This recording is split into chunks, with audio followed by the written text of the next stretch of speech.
这是我们2匹、3匹空调外机压缩机前端的一个交流接收器，我们把它拆开，看里边有什么啊？这是里边的结构。当我们这段和这段通电的时候，嘚儿就吸合了。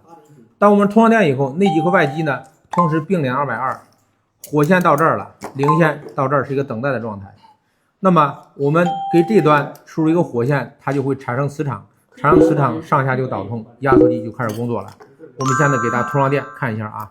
现在这儿和这儿没有，我们给它插上。插上电以后，我们一通电就能看见，砰，它就下去了，已经下去了。下去以后呢，它就导通了。我们现在来测试通断档，现在它就导通了。那我们把电断了。现在就起来了，起来以后它就没有电了。如果我们测试这两端它有220，而这两端不导通，那就是它坏了，直接更换就可以了。